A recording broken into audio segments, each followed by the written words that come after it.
اگر ایران نے مجھے قتل کرنے کی کوشش کی تو امریکہ فوری طور پر اس پر ہزاروں میزائل داغ کر اسے دنیا کے نقشے سے مٹا دے گا۔ امریکی صدر ڈونلڈ ٹرمپ کی اس ہولناک دھمکی اور واشنگٹن کی طرف سے تہران کو ملنے والے آخری الٹیمیٹم نے اس وقت پوری دنیا کو تیسری عالمی جنگ کے دہانے پر لا کھڑا کیا ہے۔ امریکہ نے ایران کو ہفتے کے روز تک کی آخری ڈیڈ لائن دیتے ہوئے صاف کہہ دیا کہ وہ عوامی سطح پر آبنہ ہرمز میں تجارتی جہازوں پر حملے کرنا بند کرے اور ٹول ٹیکس نہ لینے کا اعلان کرتے، ورنہ امریکی فوج ایران کی جوہری تنصیبات کو نشانہ بنانے کے لیے عسکری آپریشنز کے ساتھ کھڑی ہے۔ سپر پاور کا یہ غصہ اس وقت لاوا بن کر پھٹا جب اسرائیلی انٹیلیجنس نے امریکہ کے ساتھ وہ خفیہ معلومات شیئر کی جن کے مطابق ایران کے اندر سابق رہبر اعلیٰ آیت اللہ علی خامنئی کی موت کے بعد پیدا ہونے والی صورتحال اور جنازے میں ٹرمپ کے خلاف لگنے والے نعروں کے بیچ صدر ٹرمپ کو قتل کرنے کی باقاعدہ طور پر منصوبہ بندی کی جا رہی ہے۔ اس خبر نے ٹرمپ کو اس حد تک بے پھرنے پر مجبور کر دیا کہ انہوں نے سوشل میڈیا پر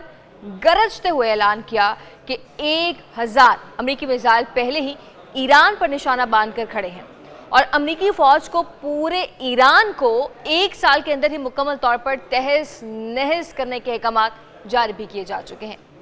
ٹرمپ کا دعویٰ ہے کہ امریکی حکام کے ساتھ حالیہ مذاکرات میں خود ایرانی حکام نے یہ اعتراف کیا کہ جہازوں پر ہونے والے حملے ایرانی نظام کے سخت گیر حصے کی وجہ سے ہوئے ہیں۔ مشرق وسطیٰ اس وقت بارود کے ایک ایسے ڈھیر پر آ کھڑا ہوا جہاں جنگ کی ایک چھوٹی سی چنگاری بھی پورے خطے کو اپنی لپیٹ میں لے سکتی ہے۔ تہران سے واشنگٹن تک سفارتی اور فوجی حلقوں میں شدید ہلچل ہے اور اس نئی کشیدگی کا سب سے بڑا مرکز ایران کے نئے سپریم لیڈر مجتبیٰ خامنئی کا وہ ہولناک اعلان ہے جس نے دنیا کو ہلا کر رکھ دیا۔ اپنے والد اور سابق سپریم لیڈر شہید آیت اللہ خامنئی کی تدفین اور آخری رسومات کے فوراً بعد انہوں نے ایک انتہائی سخت تحریری بیان جاری کرتے ہوئے واشنگٹن کو براہ راست للکارا۔ مجتبیٰ خامنئی نے واشنگٹن اور اس کے اتحادیوں کو خبردار کرتے ہوئے کہا ہے کہ سپریم لیڈر کا قتل اب کسی ایک فرد کا معاملہ نہیں بلکہ پوری ایرانی قوم کا مطالبہ ہے اور اس خون کا بدلہ ہر حال میں لیا جائے گا۔ انہوں نے یہ عہد بھی کیا کہ وہ ان مجرموں کو کسی صورت معاف نہیں کریں گے اور قاتلوں کی شناخت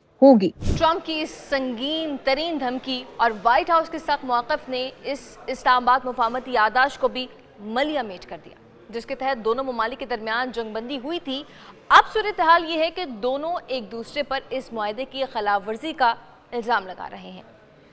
امریکہ نے تہران پر جنگ بندی کی احمقانہ خلاف ورزی کا الزام لگا کر ایران میں متعدد اہداف پر بمباری کا دعویٰ کیا، جبکہ جواب میں ایران نے بھی خطے میں امریکی فورسز کو نشانہ بنا ڈالا۔ اس کھلم کھلا عسکری ٹکراؤ کے نتیجے میں آبنہ ہرمز اور عمانی راستوں سے گزرنے والے تیل اور گیس کے تجارتی جہازوں کی تعداد اچانک گر گئی، جس نے بین الاقوامی منڈیوں اور عالمی معیشت کو ہلا کر رکھ دیا۔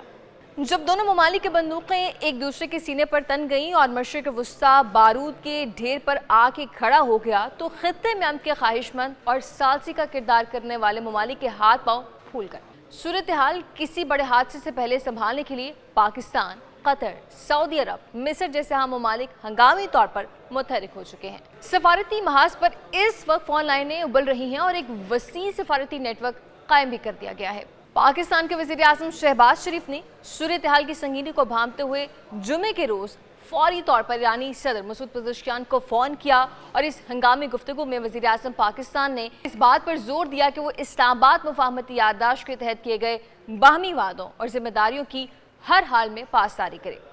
وزیر اعظم شہباز شریف کا یہ کہنا تھا کہ یہ یادداشت ہی اس وقت خطے کو تباہی سے بچانے اور پائیدار امن برقرار رکھنے کی ایک واحد بنیاد ہے۔ انہوں نے یہ واضح بھی کیا کہ پاکستان خطے میں استحکام کی بحالی کے لیے اپنا مخلصانہ اور دیانت دارانہ کردار ادا کرنے کے لیے ہر ممکن تعاون جاری رکھے گا۔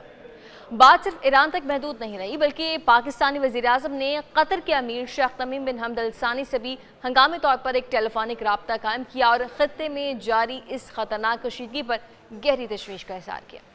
انہوں نے حالیہ امریکی حملوں کے تناظر میں قطر کے ساتھ یکجہتی کا اعادہ کیا اور اس بات پر اتفاق بھی کیا ہے کہ تمام فریقین کو ایسے اقدامات سے گریز کرنا ہوگا جو علاقائی امن کو مستقل طور پر تباہ کر سکتے ہیں۔ امیر قطر نے بھی امن کے قیام کے لیے پاکستان کی قیادت کے اس متحرک کردار کو سراہا اور یہ یقین دلایا کہ قطر کشیدگی کم کرنے کے لیے اپنی تمام تر سفارتی حمایت جاری رکھے گا۔